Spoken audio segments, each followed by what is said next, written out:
한번 따라 하시죠. 하나님께 영광 돌린다는 것은 무슨 뜻인가? 하나님께 영광 돌린다는 것은 무슨 뜻인가? 초등학교 때 한 번도 수학 시험을 50점 넘지 못한 친구가 있었습니다. 그런데 이 친구가 시험을 봤는데 60점을 획득한 것이에요. 태어나서 처음으로 60점을 맞으니까 이 친구가 교회를 다녔는데 자기 반에서 자기도 모르게 이렇게 외쳤답니다. 모든 영광을 하나님께 돌립니다. 이렇게 얘기를 했대요. 그랬더니 옆에 있는 친구가 이상하게 쳐다보더라는 거예요. 그 친구는 평소에는 90점, 100점 맞는 친구인데 60점을 맞고 하나님께 영광 돌린다니까 물어보는 거죠. 야, 60점 맞아놓고 네가 믿는 하나님께 영광 돌리냐? 이렇게 옆에서 이야기를 하는 거예요. 근데 이 친구가 60점 맞은 친구가 그 얘기를 들어보니까 이게 맞는 말인 것 같아요. 60점이 그리 잘한 것도 아니고. 그래서 그 친구가 고민이 되기 시작했습니다. 몇 점 이상 맞으면 그때부터 하나님께 영광 돌릴 수 있을까? 이런 질문을 하게 되었다고요. 제가 여러분에게 동일한 질문을 드리고 싶습니다. 사랑하는 여러분, 우리가 얼마나 잘하면 하나님께서 영광 받으실까요? 이런 얘기를 하면 어떤 분은 이렇게 얘기하실 수 있죠. 목사님, 성적 차별하시면 안 됩니다. 공부 못해도 하나님께 영광 돌릴 수 있습니다. 이렇게 얘기하시는 분들도 있을 것 같아서 질문을 좀 바꾸자면, 우리가 얼마나 선해야, 얼마나 착해야 하나님께 영광 돌릴 수 있을까요? 만약 어떤 기준이 있어서 그 이상 잘해야 하거나 그 이상 착해야 하나님께 영광 돌릴 수 있다면 대부분 사람은 하나님의 영광을 드러낼 수 있겠다는 자신감을 갖지 못할 것입니다. 하나님 얼마나 대단한 분인데 내가 잘해봤자, 내가 선해봤자 그분에게 영광을 돌릴 수 있겠습니까? 이것을 반증하듯 성경은 분명히 인간이 날 때부터 죄인이라고 선언하고 있습니다. 로마서 3장 23절 같이 읽겠습니다. 시작. 모든 사람이 죄를 범하였음에 하나님의 영광에 이르지 못하더니. 누구도 하나님의 영광에 이를 수 없다고 말씀이 분명히 선언하고 있습니다. 즉, 내가 잘하거나 혹은 내가 굉장히 착해서 하나님의 영광에 도달할 가능성은 거의 없다는 것이죠. 로마서 2장 23절 같이 한번 읽겠습니다. 시작. 율법을 자랑하는 내가 율법을 범함으로 하나님을 욕되게 하느냐. 성경은 인간이 율법을 자랑하죠. 그러니까 옳은 길이 뭔지 알아요. 그런데 결국 그 옳은 길을 지키지 못해서 하나님을 욕되게 하는 인간의 실상을 보여줍니다. 그런데 여러분, 우리는 왜 하나님께 영광 돌리기 위해서는 뭔가 좀 더 잘해야 될 것 같고, 우리가 좀 더 선해야 될 것 같고, 내가 좀 모자란다는 생각을 하는 경향이 있을까요? 심지어 어떤 분들은 내가 부족하기 때문에 하나님이 나를 사랑할 리가 없다고 말씀하시는 분도 있습니다. 이전에는 하나님이 사랑하셨는데 지금 나의 모습은 하나님께 사랑받기에는 너무 합당하지 않다. 지금은 나는 하나님 앞에 부족하다. 이렇게 이야기하시는 분도 있죠. 일종의 죄책감. 예수를 믿지만 무거운 죄책감 가운데서 벗어나지 못하는 분들이 있는 것입니다. 이것은 하나님의 영광에 대한 일종의 오해입니다, 여러분. 그런데 이러한 오해는 왜 생긴 걸까요? 그것은 우리가 세속적인 영광과 하나님의 영광을 구분하지 못하기 때문입니다. 사랑하는 여러분, 세속적으로 영광 돌린다는 용어를 사용하는 때는 어느 때이죠? 이제 성도분들이 앉아 계시면 좀 이렇게 대답 어차피 안 해주시긴 하겠네요. 저 혼자 자문자답을 한다면, 영광 돌립니다. 우리 부모님께 영광 돌립니다. 뭐 하나님께 영광 돌립니다. 코치님께 영광 돌립니다. 이런 얘기 언제 하는 거예요? 네, 뭔가 이렇게 상 받거나, 그렇죠? 요즘에 올림픽 하고 있는데 메달 수여 받거나, 그 연예인들 상 수상할 때 이 모든 영광을 우리 팬 여러분께 뭐 이런 거 하는 거잖아요. 우리가 생각하기에 영광 돌린다는 말을 쓰는 활용, 언어의 활용이 언제 이루어지냐면 놀라운 성취와 영예를 얻었을 때 할 수 있는 말이 영광스럽다는 말입니다. 영광을 돌린다는 말이죠. 그래서 자연스럽게 하나님께 영광 돌리는 삶을 살겠다고 이야기한 순간 우리는 굉장히 영광적인, 영광스러운 세속적인 성취와 영예의 자리를 상상하게 되는 것입니다. 그런데 여러분, 이것은 철저하게 세속적인 영광입니다. 조금 더 생각을 해보죠. 기독교인들 중에 연예인들이 시상식에서 하나님께 영광 돌린다는 말을 표현하는 걸 여러분 들어보신 적이 있으실 거예요. 그분은 자기가 받은 상이 크고 자기 존재가 감당할 수 있는 범위를 넘어선다고 생각하는 것이죠. 이게 은혜라고 생각하는 거예요. 그래서 하나님께서 받아야 하는 영광을 받는 기분을 감격해서 나눈 것입니다. 공공적인 장소에서 자신의 신앙을 고백한 거예요. 이게 멋진 일이죠. 그런데 여러분, 조금 다르게 생각을 해보자고요. 2명의 후보가 있었는데 한 명은 상을 타고 한 명은 상을 타지 못했습니다. 근데 이 상을 타지 못한 사람이 굉장히 하나님을 사랑하는 사람이에요. 근데 그 사람은 하나님께 영광 돌릴 수 없을까요? 만약에 어떤 친구가 100점을 맞았고 어떤 친구는 60점을 맞았는데 100점 맞은 친구는 하나님께 영광 돌린다는 말을 해도 되고 60점 맞은 애는 하나님께 영광 돌린다는 말을 할 수 없을까요? 만약 세속적인 영광의 관점에서는 그것은 할 수 없는 겁니다. 왜냐하면 영광을 받은 적이 없는데 그 영광을 어떻게 하나님께 돌립니까? 세속적인 영광의 관점에서 영광은 뭐예요? 받은 상이고 사람들로 받은 인정이죠. 상을 받거나 인정을 받거나 누군가가 부러워하는 그 자리에 있을 때 그 영광을 돌리는 게 영광 돌린다는 표현인데, 2등한 사람, 와, 2등 정도는 괜찮은 거죠. 중간한 사람, 그것보다 못한 사람이 감히 하나님께 영광 돌린다는 말을 쓸 수 있겠습니까? 그런데 여러분, 우리가 여기서 놓치지 말아야 될 것이 있습니다. 그것은 세속적인 영광이라는 거예요. 하나님의 영광은 그런 것과 조금 다를 수 있습니다. 하나님의 영광은 상을 타지 못한 사람도 돌릴 수 있습니다. 그 사람이 60점이 아니라 50점이 아니라 10점, 20점을 맞아도 돌릴 수 있는 게 하나님께 영광입니다. 하나님께 영광 돌리는 것은 다른 것이죠. 세속적인 영광의 관점에서는 말도 안 되는 것이 하나님의 영광에서는 가능해지는 부분이 있는 것이에요. 공부로 영광 돌리기 위해서는 어떻게 해야 됩니까, 여러분? 소위 말하는 스카이는 가야지, 인서울 해야지, 일로 영광 돌리려면 어떻게 해야 됩니까?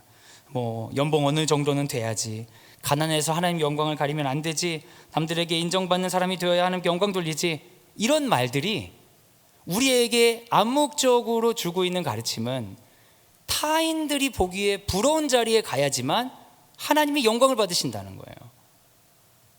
그런데 여러분, 이것은 정말 성경적인 메시지가 아니지 않습니까? 하나님께서 우리 모두를 창조하시고 우리에게 말씀하시는 거예요. 너네들 이왕 태어났으면 남들에게 부러운 자리 가서 그 부러운 자리에 올라간 게 나 때문이라고 이야기해야 돼 라고 말씀하시는 하나님이 우리가 알고 있는 성소의 그 하나님이 맞습니까? 그것은 세속적인 관점에서의 영광입니다. 그렇다면 하나님의 관점에서의 영광은 무엇일까요? 오늘 말씀을 통해 하나님께 영광 돌린다는 참 의미를 발견하고 우리 삶 가운데 하나님의 영광이 충만하게 비추는 은혜가 있기를 예수님의 이름으로 소원합니다. 한번 따라 하시죠. 하나님을 사랑합시다. 하나님을 사랑합시다. 예수님은 기독교인들에게 구원자가 되시고 삶의 모범이 되십니다. 그래서 하나님의 영광을 배우기 위해서는 결국 예수님의 삶을 배워야 합니다. 예수께서 이처럼 자신에게 삶을 배우려는 자들에게 하신 말씀이 마가복음 8장 34절에 있습니다. 같이 한번 읽겠습니다. 시작. 무리와 제자들을 불러 이르시되 누구든지 나를 따라오려거든 자기를 부인하고 자기 십자가를 지고 나를 따를 것이니라. 아멘. 예수님께서 자기를 따르려면 십자가를 지고 따르라고 말씀하십니다. 십자가는 죽음을 의미합니다. 자신의 삶의 죽음을 선포하고 자기를 부인하며 하나님께서 기뻐하시는 길을 향하는 것이 예수께서 가르치시는 삶입니다. 이것은 세속적인 영광의 관점에서 본다면 결코 이해할 수가 없죠. 자기를 부인했는데 성공이 어디 있습니까? 자기 십자가를 졌는데 남들에게 받는 인정이 어디 있습니까? 좀 더 구체적으로 이야기 드리면 예수께서 십자가에서 달리셔서 죽는 그 모습이 사람들에게 성공적으로 보입니까? 부럽게 보입니까? 그분이 십자가에 달릴 때 사람들로부터 인정받았습니까? 아니면 조롱을 받았습니까? 사랑하는 여러분, 세속적인 영광의 관점에서 예수님은 철저하게 실패하셨습니다. 그런데 예수께서 그 자리로 우리 보고 오라고 말씀하시는 거죠. 마가복음 15장 31절과 32절 읽겠습니다. 시작. 그와 같이 대제사장들도 서기관들과 함께 희롱하며 서로 말하되 그가 남은 구원하였으되 자기는 구원할 수 없도다. 이스라엘의 왕 그리스도가 지금 십자가에서 내려와 우리가 보고 믿게 할지어다 하며 함께 십자가에 못 박힌 자들도 예수를 욕하더라. 사랑하는 여러분, 이렇게 철저하게 세속적 영광이 짓밟힌 자리에서 하나님의 영광은 어디 있습니까? 예수님의 삶은 처음부터 끝까지 하나님께 영광 돌리는 삶이었는데 그 삶의 절정이라고 하는 그 십자가에서 여러분은 어떠한 영광을 찾아보실 수 있습니까? 우리의 눈에는 잘 보이지 않죠. 우리는 세속적인 영광의 안경을 쓰고 있으니까요. 그런데 바울은 성령의 감동으로 그것을 발견했습니다. 십자가에 있는 영광을 우리에게 가르쳐 줍니다. 고린도전서 2장 8절입니다. 같이 읽겠습니다. 시작. 이 지혜는 이 시대의 통치자들이 한 사람도 알지 못하였나니 만일 알았더라면 영광의 주를 십자가에 못 박지 아니하였으리라. 사랑하는 여러분, 십자가의 영광이 어디 있습니까? 예수께서 십자가에 달리신 행위나 그분을 향한 어떤 인정이나 평가가 아니라 예수님 자체가 영광인 것이에요. 바울이 말하고 있는 건 뭡니까? 십자가가 영광스러운 이유는 그 일이 선하거나 남들이 부러워한 일이거나 잘한 일이기 때문이 아니라 영광의 주께서 그 십자가에 달려 계시기 때문이라는 거예요. 예수께서 우리에게 십자가를 지고 따르라고 하는 요청은 십자가를 지는 행위 자체가 너무나 영광스럽고 멋진 일이라는 것이 아니라 나를 따르라는 거예요. 내가 거기 있으니 그 자리로 나오라고 이야기하시는 겁니다. 십자가형을 당한 죄인은 많았습니다. 그런데 단 한 사람도 영광을 받은 적이 없어요. 모두 다 경멸을 받았죠. 그러나 예수께서 십자가에 달리시고 나서 십자가의 이미지가 변화버리고 말았죠. 왜냐하면 극악한 범죄자가 달리는 그 십자가가 중요한 것이 아니라 영광의 주가 십자가에 달리셨기 때문입니다. 영광은 무엇이냐? 예수님 자체인 것입니다. 여러분, 세계에서 가장 비싼 휴대폰이 얼마 정도 하는지 아세요? 제가 자세히 알아보진 않았고 그냥 인터넷에 검색해 봤어요. 그러니까 이게 신빙성이 상당히 떨어지는 거죠. 근데 누가 한 1,000억 정도 될 거라고 써놨더라고요. 그러면서 이미지 사진을 올려놨어요. 진짜 그런 게 있는지는 모르겠어요. 이 말을 믿지는 마세요.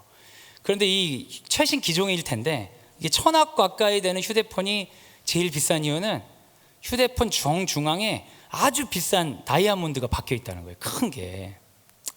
너무 웃기죠.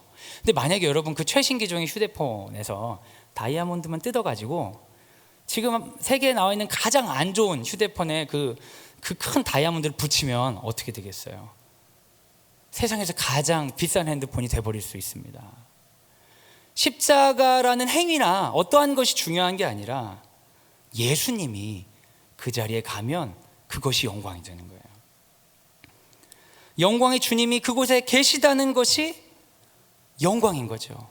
그래서 예수께서 우리에게 십자가를 지고 자신의 죽음을 맞이하면서 따르라는 것은 자기를 부인하고 십자가의 죽음을 맞이한다고 해도 결코 훼손되지 않는 영광의 주를 따르라는 것입니다. 우리가 붙들고 있는 내 자신이 모두 다 훼손되어도 결코 훼손되지 않는 예수를 붙들으라는 명확한 명령이신 거예요. 다른 세속적인 영광들을 모두 버리고 오직 예수만, 그 영광만 바라보라는 요청입니다. 사랑하는 여러분, 한 번 더 생각해 보시지요. 하나님께서 영광이 필요하십니까? 하나님의 영광이 모자라서 좀 더 영광이 있으면 좋은 분입니까? 60점짜리 시험은 좀 섭섭하고 100점 정도 돼야 영광을 받으시는 분일까요? 여러분 어떻게 생각하세요? 우리 아이가 인류대학에 가면 대학 문턱에도 가보지 않은 부모들은 대부분 기뻐하겠죠. 우리 집안의 영광이라고 생각할 것입니다. 그런데 집안 사람이 전부 다 인류대학에 나온 사람은 우리 아이가 인류대학에 들어가지 못하면 수치라고 여길 것이에요. 그런데 여러분, 하나님을 그런 식으로 생각하진 않으십니까? 내가 잘하면 하나님이 굉장히 좋아하고, 내가 못하면 넌 나의 수치야 라고 생각할 것처럼 여기시진 않습니까? 너무 하나님을 사람처럼 보는 거예요. 하나님은 영광이 더 필요하지 않으십니다. 하나님 그분으로 영광은 충분합니다. 하나님께서 우리에게 기대를 많이 주시거나 그래서 부담을 주시거나 우리의 실패를 부끄러워하고 경계하시는 분이 아닙니다. 하나님은 그분 자체로 이미 충분하십니다. 우리의 행위나 어떠한 우리의 선이나 악이 하나님의 영광을 증진시키거나 훼손시킨다는 생각은 교만일 수 있습니다. 그분 자체로 완벽하시기 때문이죠. 세속적인 영광과 하나님의 영광은 차이가 있습니다. 세속적인 영광은 남들이 부러워하고 인정받는 자리에 가는 것입니다. 그러나 하나님의 영광은 그분 자체입니다. 요한복음 8장 54절 같이 읽겠습니다. 시작. 예수께서 대답하시되 내가 내게 영광을 돌리면 내 영광이 아무것도 아니거니와 내게 영광을 돌리시는 이는 내 아버지시니 곧 너희가 너희 하나님이라 칭하는 그이시라. 아멘. 예수께서 사람들에게 말씀하십니다. 나는 내 스스로 나에게 영광 돌리지 않는다고 말씀하시면서 오히려 하나님께서 나에게 영광을 돌린다고 이야기하고 있어요. 내가 하나님께 영광 돌립니다가 아니라 하나님이 나에게 영광을 돌리신다. 이 얘기는 뭡니까 여러분? 예수께서 스스로 영광스럽다고 자랑하는 것이 아니라 자신은 하나님의 영광을 반영하는 존재라는 거예요. 그러니까 하나님께 영광 돌린다는 건 뭐예요? 내가 뭔가를 잘하거나 그래서 하나님께 드리는 게 아니라 영광 자체이신 그 하나님을 받아들이는 게 영광인 거예요. 세속적인 영광은 성취와 영예지만 하나님의 영광은 하나님 자체이시기 때문에 하나님께 영광 돌리는 것은 그분을 비추는 것입니다. 하나님 자체를 보는 것, 하나님 자체를 반영하는 것, 그분의 임재를 세상 가운데 비춰주는 것이 하나님께 영광 돌리는 삶입니다. 예수님은 하나님을 그대로 비춰주셨기 때문에 하나님께 영광 돌리는 삶을 사셨던 거죠. 로마서 11장 36절 같이 한번 읽겠습니다. 시작. 이는 만물이 주에게로 나오고 주로 말미암고 주에게로 돌아갑니다. 그에게 영광이 세세에 있을지어다. 아멘. 사랑하는 여러분, 60점 맞아도 하나님께 영광 돌릴 수 있습니다. 내가 하나님과 동행하며 내 안에 하나님의 임재 가운데 믿음을 지키는 가운데 하나님을 반영하며 내가 살고 있다면 하나님이 60점으로도 영광 받으십니다.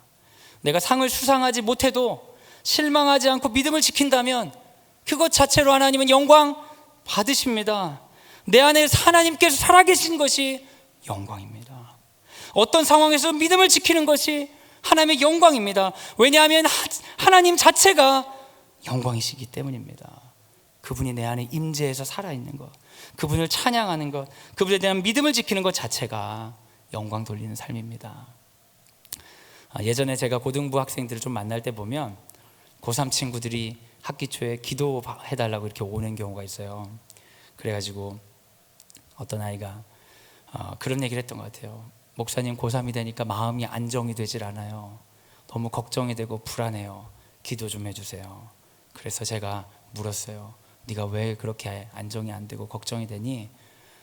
이제 고3이니까 수능 시험을 잘 봐야 되는데 걱정이 된다는 거예요.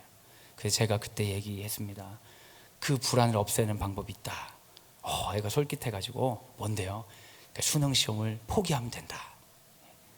그때 내가 뭐예요? 지금 장난치는 것도 아니고 그거 정말 짜증을 내더라, 진심으로.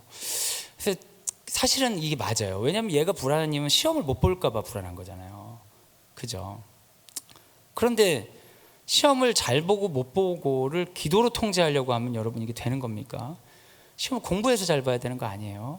그래서 제가 그 친구한테 얘기했어요. 내가 더 시험 잘 보게 해달라는 기도는 못 하겠다. 그거 기도로 시험을 잘 볼 수 있는 건 아닐 수 있으니까 공부 열심히 해라. 그랬더니 이 친구가 난감해하면서 저한테 그런 거예요. 그럼 목사님 어떻게 기도해야 돼요? 어떻게 기도하긴, 수능을 잘 봐서 교만하지 않게 하옵소서, 수능을 못 봐서 절망하지 않게 하옵소서, 수능을 잘 보든 못 보든 내 안에 하나님은 살아있게 하여 주옵소서, 믿음 지키게 하옵소서. 그렇게 기도해야지. 하나님 그렇게 영광 받으시는데 내 아이가 기도의 방향을 알았다고 돌아간 적이 있습니다. 사랑하는 여러분, 하나님께서 우리 삶을 통해 영광 받기를 원하십니다. 그리고 그 영광은 중요한 성취를 이루는 것이 아니라 믿음을 지키는 것입니다. 사도행전 7장 59절에서 60절을 같이 한번 읽겠습니다. 시작. 그들이 돌로 스데반을 치니 스데반이 부르짖어 이르되 주 예수여 내 영혼을 받으시옵소서 하고 무릎을 꿇고 크게 불러 이르되 주여 이 죄를 그들에게 돌리지 마옵소서. 이 말을 하고 자니라. 스데반은 자기를 죽이려는 자들 앞에서 믿음을 지켰습니다. 여러분, 이거 쉬운 일입니까? 어려운 일입니까? 놀라운 일입니다. 누군가 보기에 전혀 부럽거나 인정받는 자리가 아니었지만 그는 하나님께 영광을 돌렸습니다. 예수께서도 십자가에서 하나님에 대한 믿음을 지켰습니다. 나의 하나님 어찌 나를 버리십니까? 외치셨지만 하나님의 뜻에 끝까지 순종하고 다 이루었다 고백하셨습니다. 그래서 하나님께 영광 돌린 것입니다. 성공과 인정이 아니라 믿음을 지킴으로 하나님께 영광 돌리는 것, 이것을 우리는 하나님을 사랑하는 것이라 말할 수 있습니다. 하나님께 영광 돌리는 첫 번째 방법은 이것입니다. 바로 하나님을 사랑하는 것입니다. 한번 따라 하시죠. 이웃을 사랑합시다. 이웃을 사랑합시다. 저는 거룩한 빛 광성교회에서 사역할 때 장애인 사역을 하면서 장애인 교회학교 부서를 2개 개척한 경험이 있습니다. 본인이 장애가 있거나 장애가 있는 자녀를 두신 가정은 항상 이런 질문을 합니다. 하나님께서 왜 장애를 이 세상에 허락하셨을까요? 어떤 사람은 영재로 태어나기도 하는데 왜 우리에게는 이런 어려움이 있을까요? 여러분, 이러한 창조의 다양성을 여러분 어떻게 이해하십니까? 만약에 우리가 하나님을 믿지 않는다면 어떤 진화론적인 문제로 이해하면 될 것입니다. 그런데 우리가 믿는 하나님은 어떤 분이에요? 모든 사람을 사랑하시고 모두를 창조하신 분이지 않습니까? 그런데 이것이 모두를 사랑하시고 모두를 창조하신 하나님을 고백하면서 창조의 다양성을 수용한다는 건 생각보다 쉬운 일이 아닙니다. 특히 세속적인 영광의 관점에서는 결코 이해할 수가 없죠. 왜냐하면 창조의 다양성은 성공이라는 관점에서 창조의 다양성이 아니라 창조의 불공정성이 되기 때문입니다. 유전적으로 혹은 환경적으로 성공에 가깝게 태어난 사람이 분명히 있고 불리하게 태어난 사람이 있습니다. 그래서 하나님께서 모두를 다양하게 만드셨다면 태생적으로 하나님께서 차별을 조장하신 게 되죠. 그래서 많은 태생적인 어려움을 가진 자들이 하나님이 나를 사랑하신다는 걸 인정하기가 너무나 어렵습니다. 나를 만드신 하나님이, 나를 창조하신 하나님이 나를 사랑하신다면 세속적인 영광의 관점에서는 왜 나에게 이런 자리로 허락하셨냐, 이 질문을 하게 되는 것이죠. 여러분, 이러한 창조의 다양성에 대답하지 못하면 많은 사람이 하나님을 사랑하지 못합니다. 우리가 하나님을 사랑하는 이유는 우리를 창조하신 그 사랑, 그것인데 그 사랑이 가려지기 때문이죠. 그래서 이 질문에 대해 대답을 할 필요가 있습니다. 먼저 우리는 아까 말씀을 통해 하나님께 영광 돌린다는 것은 하나님 자체가 영광이시기 때문에 그분을 우리의 삶 가운데에 받아들이고 그분을 드러내는 것이 하나님께 영광 돌리는 것이라고 이야기했습니다. 그래서 먼저 내 안에 하나님을 충만하게 하는, 하나님을 사랑하는 것이 먼저입니다.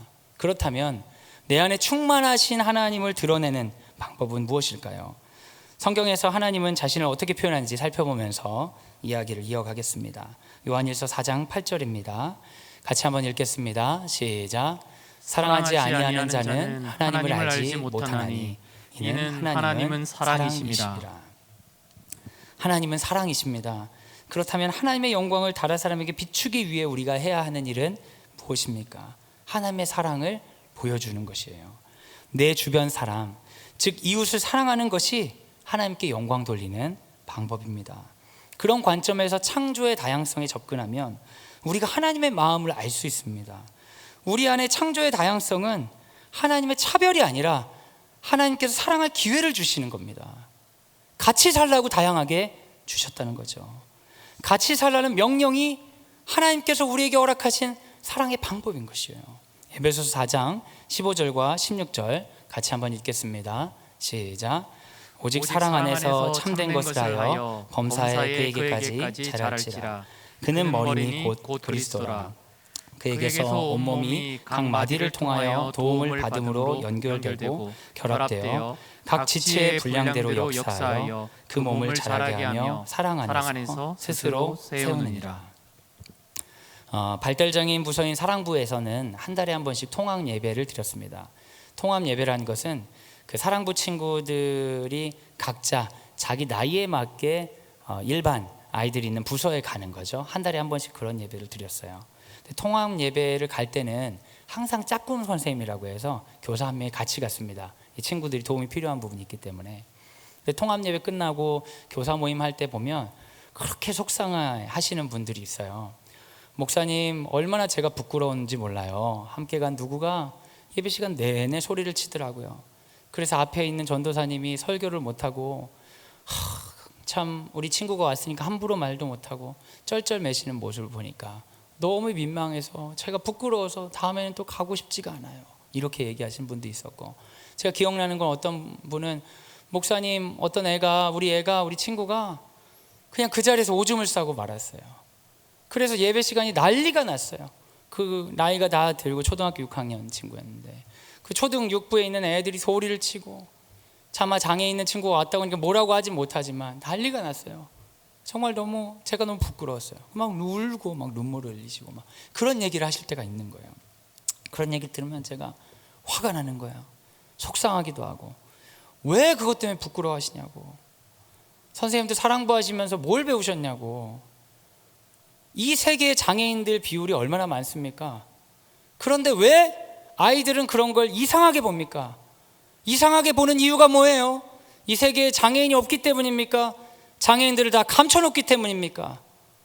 다 감춰놓으니까 사람들이 모이면 다 이래야 된다고 생각하고, 조금만 다른 모습이 들어와도 이상하다고 부끄러움을 주고 모멸감을 주고 마치 잘못된 것처럼 제거해야 될 것처럼 생각하는 게 아닙니까? 그런데 정말 세계의 장애인들이 그렇게 적나요? 여러분, 비율상 그렇게 적지 않습니다. 다 가려놓는 거예요. 우리가 가서 우리 사랑부 친구들이 있다는 걸 보여주는 게 잘못입니까? 우리 친구들이 이 세계에 이렇게 살고 있다는 걸 보여주는 게 잘못이냐고요. 하나님께서 사람들을 다양하게 만드시고 함께 살라고 하셨는데 대부분의 사람들은 어때요? 자기랑 비슷한 사람들, 혹은 자기보다 잘난 사람들, TV에 나와 있는 부러운 사람들, 세속적인 영광을 향해만 초점을 맞추고 함께 살아야 된다는 생각을 망각하고 있지 않습니까? 우리가 가서 보여줘야 돼요. 가서도 소리치라고 하세요. 더 엉망을 만들라고 하세요. 보면 볼수록 아이들이 더 건강하게 살게 됩니다. 우리가 해야 되는 일은 얌전하게 있어서 우리 친구가 있는지 없는지 모르게 하는 게 아니라, 우리 친구는 이런 특징이 있다고, 우린 이런 삶을 살고 있다고 보여주는 겁니다. 그러니까 걱정하지 말고 가세요. 막 이런 얘기하면 이제 울던 우리 선생님들이 진짜 그래도 될까요? 이러면서 용기를 내셔서 그 다음 달 또 갔다가 또 울시고 이런 일들을 반복하죠. 사랑하는 여러분, 제가 사랑부를 할 때면 지금 뭐 여름상경학교 이런 거 막 붙여놓고 하는데 우리 교회 학교 하면 막 설교도 하고 막 이렇게 뭐 찬송도 하고 하잖아요. 제가 할 땐 지금 잘 모르겠습니다. 제가 할 때는 우리 사랑부 친구들은 워낙 예배를 잘 드려요. 찬송하자고 하면 앞에 나와서 막 다 찬양하고, 설교도 너무 잘 들어요. 잘 기억하는지는 모르겠지만 잘 들어요. 설교 시간에 뭐 할 사람은 다 손도 들고, 우린 예배는 너무 항상 잘 드리기 때문에 여름 수련회 하면 거의 다 세상에 나가는 일 했습니다. 오늘은 버스 타고 어디 가볼까? 이번 수련회는 지하철 타고 어디 가볼까? 세상에 가서 우리 무리가 한바탕 난리를 치고 오는 거예요. 언제 어느 대학교에 있는 박물관에 방문한 적이 있는데요. 거기 이렇게 가는 중에 보니까 그 지하철에서 올라가는 리프트라고 있잖아요. 휠체어 타신 분들이 올라갈 수 있는 그 리프트가 고장나 있는 거예요. 아주 낡았어요. 그런 거 우리 신고하면서 다니는 거죠. 우리가 휠체어 있는 친구가 있어가지고 전화해가지고 이거 안 되는데요. 그랬더니 이건 어느 쪽에서 개인 관리합니다. 그 개인 관리하는 데 갔더니 이쪽에서 뭐 비용 주는 걸 끊어가지고 이미 그건 뭐 안 하는 겁니다. 해가지고 우리가 더 높은 관에 신고하고 뭐 그런 일도 하면서 우리가 살아있다는 걸 보여주는 거죠. 그게 하나님 기뻐하신 일이라는 확신이 있었습니다. 사랑하는 여러분, 이것은 사실입니다. 하나님께서 우리를 다양하게 만드신 것은 같이 살라고 하는 거예요. 만약 나에게 많은 달란트를 주셨다면 같이 살기 위해서 많이 쓰라는 거예요.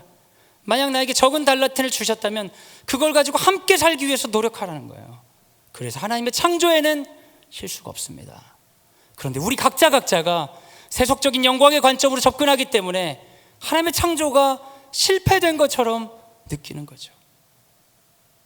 사랑하는 여러분, 다름을 인정할 때, 그것을 사랑의 기회로 주신 것이라는 걸 인정할 때 우리는 관계 가운데 하나님께 영광 돌릴 수 있습니다. 다름을 끌어안는 것, 이것은 하나님이 우리에게 주신 사랑의 기회입니다.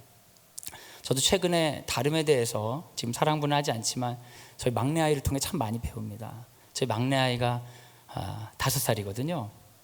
근데 어느 날 이제 거실에 있는데 그 지워지지 않는 네임펜이라고 있잖아요. 아이가 네임펜을 들고 황급히 어딘가를 걸어가더라고요. 그래서 제가 아이에게 얘야 멈춰라. 어디냐? 어디에 썼냐? 그랬더니 아이가 멈추더니 아빠 죄송해요 그러더라고요. 큰일을 낸 거죠 분명히. 어디야 빨리 가봐. 그랬더니 언니 방에 뭐라고 네임펜으로 막 이렇게 써놨어. 전셋집인데 미쳐버릴 것 같아. 목사가 이런 걸로 미쳐버린다니까 죄송합니다. 제가 잘못 얘기한 거예요. 속이 많이 상했습니다. 그런데 뭐라고 쓴 거야 이게. 5살에 글자를 모르거든요. 뭐라고 썼는데 빨리 나가시오를 썼다는 거예요. 아빠가 아침마다 언니 보고 빨리 나와라, 오빠 보고 빨리 나와라, 얘야 빨리 나와라, 학교 가야 된다 이런 얘기를 많이 하니까 빨리 나가시오를 썼대. 정말 이제 너 왜 그러냐. 아빠 죄송해요 한 번 더 그러더라. 왜 그래? 다른 문에도 했어요. 보니까 방문마다 다 해놨어. 기도하는 거죠. 주님 저에게 왜 그러십니까? 제가 뭘 잘못했습니까 주님? 그만하게 하시옵소서. 그리고 나서 얼마 안 지났는데 어린이집에 전화가 왔어요. 애가 조그마한 장난감 가지고 놀다가 코에 넣어버렸다는 거예요. 그래가지고 애가 소아과에 갔대. 미쳐버려. 미치는 게 아니라 그것도 이제 제가 말을 잘못한 거고 마음이 많이 상했어요. 겨우 어떻게 뺐어요. 주님 도대체 왜 저에게 왜 그러십니까? 그런데요 그날 그 다음날 애가 갑자기 저한테 오더니 그러는 거예요. 아빠 죄송해요. 제발 죄송하다고 하지마. 그만 좀 해 제발. 왜? 또 뭐 갖고 오는다 또 코에 넣었다는 거야 또. 막 진짜 그 자리에 주저앉아서 울고 싶더라고요. 하면서 코 한쪽을 막고 흥 해봐. 흥 하는데 조그만 굴이 툭 나오더라고요. 저리 가라. 얼굴 보고 싶지 않다. 저리 가라. 다음날 학교에 출근하면서 하나님께 계속 기도를 했어요. 하나님 왜 이런 걸 경험하게 하십니까? 첫째 때 안 그랬던 것 같은데, 둘째 때 안 그랬던 것 같은데 왜 그러십니까? 그리고 학교에 갔더니 제가 학교 교목인데 상담하는 일이 많습니다. 상담하면서 복잡, 미묘하고 어려운 일들이 많잖아요. 그런 장기적인 어려움 가운데 씨름하는 친구들을 계속 만나는데 원래 그건 제가 하던 일들이에요. 하던 일인데 그런 스트레스가 있으니까 아이고 얘도 언제 낫나, 쟤는 언제 해결이 되나, 하나님 저는 언제 이런 것들이 없어집니까? 주님 저도 좀 평범하게 살고 싶습니다. 힘듭니다 하면서 기도를 했더니 하나님이 제 마음 가운데 이런 말씀을 해주시는 것 같았어요. 제 안에 네가 거기 있는 이유가 그 일 하라고 있는 거다. 정준아 네가 뭔가 착각하나 본데 네가 그 일 하려고 거기 있는 거야. 그렇게 말씀하시는 거예요. 깜짝 놀랐어요. 우리 막내가 그런 어려움이 있는 걸 도와주고 끌어안으라고 나에게 사랑의 기회를 주시려고 나와 다른 다양성을 주셨구나. 내가 만나는 그 어려움을 가진 아이들이 나와 함께 맞춰가면서 사랑의 기회를 주시려고 나에게 허락하신 거구나. 이게 없으면 나는 이 세상에 살 이유가 없는 거구나. 그 마음이 드니까 감사가 생겼습니다. 그리고 우리 아이의 다양성이 하나님이 주신 나에게 하나님께 영광 돌릴 수 있는 기회인 것을 알게 되었어요. 제가 만나는 수많은 어려움이 여전히 제가 부족하고 항상 힘들지만 그 시간들이 하나님께 영광 돌릴 수 있는 기회라는 거예요. 나에게 아무 문제가 없을 때 하나님께 영광 받으시는 것이 아니라 내 안에 창조의 다양성을 끌어안으면서 사랑하고자 하는 그 마음들, 그 사랑하기 위해서 성령의 도우심을 구하고 성령께서 역사하시는 것들에 나아가는 그 시간들을 통해 하나님께서 영광 받으시겠다고, 왜 그것을 너의 삶에서 제거하려고 하냐고 저에게 말씀하시는 걸 들었습니다. 그때부터 하나님이 일하시는 게 보이기 시작했어요. 하나님, 제가 이 아이를 위해서 제가 일한 줄 알았더니 하나님 이렇게 많이 일하고 계시는데 몰랐네요. 저 학생을 위해서 저렇게 많이 일하셨는지 몰랐네요. 이제 제가 눈치를 챈 거죠. 내가 뭔가를 잘해서 성취하거나 영예를 누리는 것이 아니라 나는 이미 하신 하나님의 일에 동참하는 거였구나. 감사함으로, 아멘으로 나에게 주신 사랑의 기회, 내게 부어주신 그 사랑을 나눌 수 있는 기회로 쓰면 하나님이 그걸 통해 영광 받으시는구나. 그러면서 그 모든 어려움들로부터 실마리를 찾게 되었습니다. 사랑하는 여러분, 개인적인 성공으로 하나님께 영광 돌리려고 하면 우리에게 답이 없습니다. 그러면 우리는 하나님께 영광 돌리기 위해서 사랑하는 것이 아니라 남을 죽여야 합니다. 내가 영광 받기 위해서 누군가를 죽여야 합니다. 그러나 그것은 하나님의 뜻이 아니죠. 창조의 다양성을 사랑의 기회로 여기고 함께 살길 원하시고 당신을 이 세상에 보여줄 주의 백성을 찾으십니다. 이렇게 하나님께 영광 돌리는 두 번째 방법이 바로 이웃 사랑입니다. 한번 따라하시죠. 하나님의 영광에 동참합시다. 하나님의 영광에 동참합시다. 하나님께 영광을 돌리는 방법은 성취나 인정이 아니라 바로 하나님을 사랑하고 이웃을 사랑하는 것입니다. 그런데 엄밀히 말해서 우리에게는 사랑이 없습니다, 여러분. 그래서 하나님께 영광 돌리기 위해서는 하나님께 간구해야 돼요. 하나님의 사랑을 주옵소서. 하나님의 사랑을 기뻐하게 하여 주옵소서. 우리 관계 가운데 하나님이 일하시옵소서. 그래서 여러분, 세속적인 영광과 다르게 하나님의 영광, 하나님께 영광 돌리는 것은 하나님이 나를 통해 일하시게 하는 거예요. 하나님께 스스로 나를 통해 영광 받도록 하시는 겁니다. 이사야 35장 2절 같이 한번 읽겠습니다. 시작. 무성하게 피어 기쁜 노래로 즐거워하며 레바논의 영광과 갈멜과 사론의 아름다움을 얻을 것이라. 그것들이 여호와의 영광 곧 우리 하나님의 아름다움을 보리로다. 우리는 그분의 영광을 보고 그분을 갈망해야 됩니다. 여러분, 구원받지 못할까 봐 걱정되십니까? 그런 걱정은 정말 쓸데없는 걱정이에요. 왜냐하면 구원은 누가 하신 거예요? 예수님이 십자가에서 하신 일이잖아요. 우리가 걱정해야 되고 아파해야 하고 통탄해야 되는 것은 내 안에 사랑 없음입니다. 내가 예수님을 더 사랑하지 않는 것, 나의 삶의 순간 가운데 예수님과 함께 동행하는 시간들이 줄어드는 것에 대한 안타까움과 아픔이 있어야 됩니다. 우리가 하나님의 영광이라는 결과를 만들 수는 없지만 그 과정에 동참할 수 있습니다. 그것이 바로 하나님을 바라보는 훈련입니다. 매 순간 그분의 임재가 내 안에 있게 하는 것, 그리고 누군가의 관계 안에 하나님이 살아계시게 하는 것, 하나님이 주인 되게 하는 것을 노력하고 갈망하는 것이 우리의 일입니다.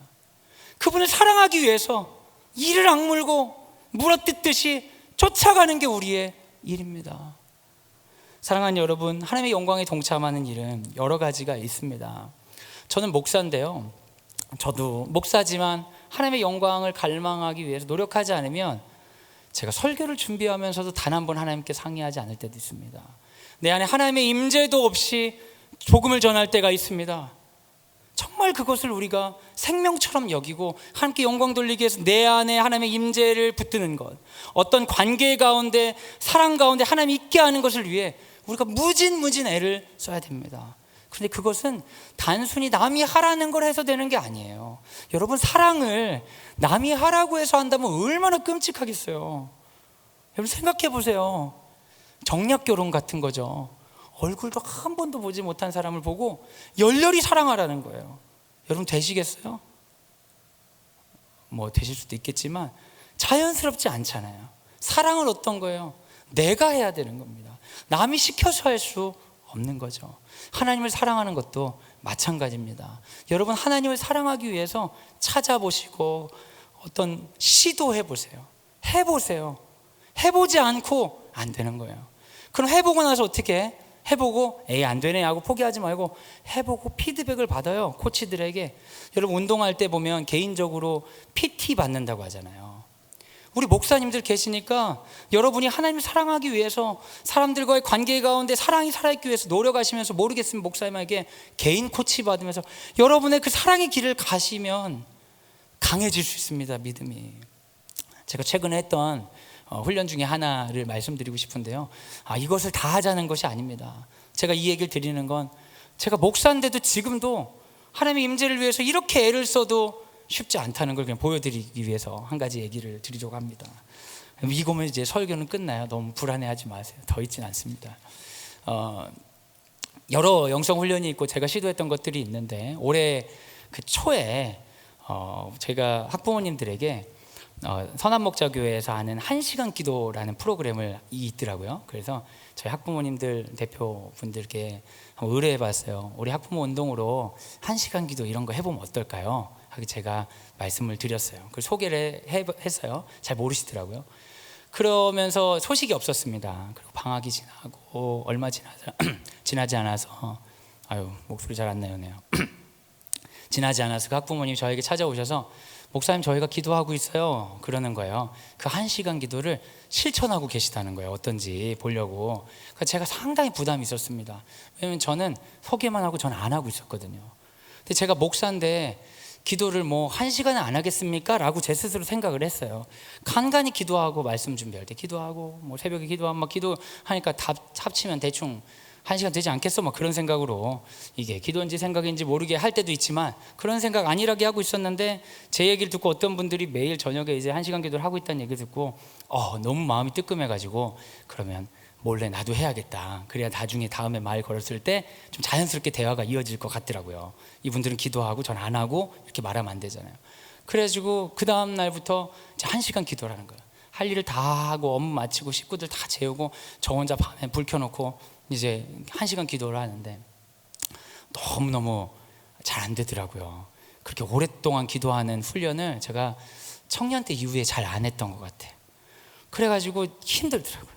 특별히 선한목자교회에서 하는 거니까 거기서 제공한 거 가지고 하려고 하니까 이거는 그분들이 하는 거를 따라하는 것 같기도 하고 저한테 영 안 맞더라고요. 목사라서 주체성이 있어가지고 남이 시키는 걸 하려니까 이게 쉽지 않더라고요. 교만이 있어서. 몇 번 그걸 하다 보니까 이거 안 되겠어. 그래가지고 그리고 엄청 졸리고 그래 안 되겠어 해서 바꿨어요. 1시간짜리 음악을 틀고 혼자 기도를 하는 거예요. 그랬더니 그런 불편함은 사라졌는데 문제는 너무 졸려. 너무 피곤한 상태에서 기도를 하려니까 너무 졸린 거예요. 그래가지고 기도를 하는 건지 자는 건지 제가 헷갈리는 거예요. 하나님 감사합니다 하다가 한참 꿈을 꾸다가 주님 감사합니다 뭐 이렇게 왔다 갔다 하다가 예수님의 이름으로 기도합니다 아멘. 그래서 자려고 누는데 오히려 잠이 깨버려. 중간에 잠을 자가지고 이게 기도가 아닌 것이죠. 그래서 제가 너무 힘든 거예요. 어떻게 하면 하나님의 임재를 가지고 있는 기도를 할 수 있을까. 그러면서 저도 막 하는 거지. 이 밤에 기도하기 위해서. 그래서 방법을 찾았어요. 기도를 100% 타자로 다 치는 거예요. 하나님 감사합니다 오늘도 우리 이렇게 기도하게 해주시고. 컴퓨터에 타자를 치니까 졸리지가 않더라고요. 1시간 기도를 할 수 있게 됐어요. 그래서 매일 밤마다 이제 저희 식구들은 상당히 저를 이상하게 봤을 것 같아요. 다 재워놓고 혼자가 타자를 1시간씩 치는 거예요. 하나님 감사합니다. 근데 그러면서 기도를 1시간씩 하면서 제 안에 되게 보이는 것들이 있었어요. 그리고 나서 그것을 제 삶을 비추는 조명으로 하나님 제가 밤에 이렇게 기도하는데 하루 동안 있었던 일을 결산할 수 있도록 매 순간 하나님과 동행하게 하여 주세요. 그렇게 이제 기도하고 가는데 하나님과 동행하지 않는 내 삶의 영역들이 너무 많은 거예요. 아침에 일어나서 하나님께 기도하고 그리고 아이들하고 같이 이제 등교하면서 벌써 하나님 잊어버리고 수업하다가 하나님 잊어버리고 화내고 성질내고 할 때 하나님 잊어버리고 중간에 하나님 한번 찾고 제가 하루를 결산하다 보니까 하나님 앞에서 제가 하나님께 영광 돌리는 시간들이 지극히 적은 거죠. 이렇게 내가 하나님께 영광 돌리지 않았나? 난 너무나 많은 하나님의 이야기를 하고 하나님에 대한 것들을 준비하면서도 내 안에 하나님의 임재를 끌어안고 있지 않고 나와 어떤 사람과의 관계 가운데 사랑의 관계가 있는지 없는지 신경도 쓰지 않은 채 그냥 이렇게 살았던 것이 이 기도하는 시간에 굉장히 이제 드러나더라고요. 그래서 하나님께 타자시면서 하나님 제가 다음 날은 좀 더 하나님 임재 가운데 있게 하여 주옵소서. 그러면서 하나님의 임재를 초청하기 위한 방법들로 매일매일 밤마다 기도하면서 굉장히 많은 자유가 생기더라고요. 처음에는 하나님의 임재를 내 안에 가져와야 된다고 하니까 부담이 되고 뭔가 어려움이 있고 있는데, 그러다가 어느 순간에 완전히 어느 날은 그래 내가 완전 하나님의 것인데 지금 왜 내가 붙들고 있지? 이런 생각이 든 날은 하루 왼종일 자유가 넘치는 거예요. 자유가 너무 넘치는 거예요. 내가 일부러 하나님을 찾지 않아도 하나님이 항상 나와 함께 계신 것 같은 그런 날은 내 안에 사랑이 있고 하나님 기뻐하시는 말과 행동과 그 임재 가운데 하나님께 영광 받으시는 게 너무 생생해지는 거예요. 그러면서 제가 되게 많이 깨달았어요. 어떤 거냐면, 정말 하나님의 일은 하나님이 하시는 거구나. 나의 일은 하나님을 사랑하는 것이지, 나의 일은 내가 스스로 의로워지는 것이나, 나의 일은 내가 잘 되는 것이나, 나의 일은 누군가에 인정받는 것이나, 그게 아니라 나는 하나님을 깊이 사랑하는 것이지, 그 하나님의 사랑이 너무나 좋아서 내 주변의 창조의 다양성을 사랑할 수 있을 만큼 하나님을 깊이 사랑하면 하나님이 일하시는 거구나, 그런 걸 깨닫게 되었습니다. 하나님의 일은 억압이 아니라 자유가 되는 것이죠. 근데 요즘에는 또 좀 바뀌기 시작했어요. 타자 치는 것도 한 3개월 기도하니까 이게 익숙해지더라고요. 타자를 눈 감고 치는 저 자신을 발견했어요. 하나님 감사합니다. 그래서 요즘에 좀 바꾸고 있어요. 이제 찬양 집회 같은 거 요즘에 아무도 저를 위해 만들어주지 않았지만 1시간짜리 찬양 집회 틀어놓고 혼자 찬양하면서 기도하면서 혼자 예배를 지키려고 여러분 무진 투자행을 하고 있습니다. 사랑하는 여러분, 하나님께서 자기 영광으로 충분하신데 왜 우리에게 하나님 사랑과 이웃 사랑에 참여하게 하실까요? 그것은 우리에게 부담을 주시거나 우리 삶을 평가하기 위함이 아닙니다. 오히려 우리에게 그 놀라운 사랑의 자유를 주시고자 함입니다. 하나님께 영광 돌리는 삶은 우리의 성취와 영예로 하나님의 자랑이 되는 것이 아닙니다. 오히려 하늘에 가득한 보화인 하나님의 사랑을, 그 임재를 품고 그 선물을 나눠주는 기회를 주시는 거죠. 너무너무 기쁜 일이에요. 사랑하는 여러분, 누군가가 큰 좋은 선물을 준비하고 나에게 부탁하는 거예요. 사람들에게 좀 나눠주겠니? 근데 이게 너무 큰 선물이어서 내 스스로는 만들 수도 없는 건데 그분이 전해주라고 해서 나는 그걸 전해주는데, 그걸 받는 사람들이 너무 좋아하는 거예요. 너무 기뻐하는 거예요. 그걸 보고 나도 기쁜 거예요. 왜 이걸 나눠주라고 했는지 보니까 내가 어떻게 살아야 되는지를 가르쳐 주려고 그런 거였더라고요. 그리고 내가 받은 것도 가르쳐 주시는 거죠. 사랑하는 여러분, 하나님께서 예수님처럼 그 사랑을 누리고 나눠주는 행복한 삶으로 우리를 초청하십니다. 아멘 하고 그분을 따르면 세속적인 영광으로 전혀 볼 수 없는 새로운 세계를 경험하실 수 있으실 것입니다. 이 시간 기도하겠습니다. 하나님, 하나님의 영광을 위해 살게 하시옵소서.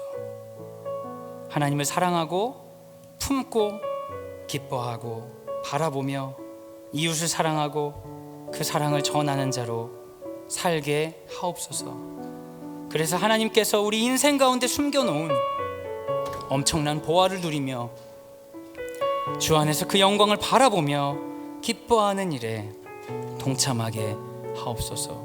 우리에게 베푸신 그 영화로운 자리에, 그 영광스러운 자리에 가서 당신의 영광을 우리를 통해 받으시옵소서. 우리를 사랑하시는, 우리를 통해 영광 받으실 예수님의 이름으로 기도하옵나이다. 아멘.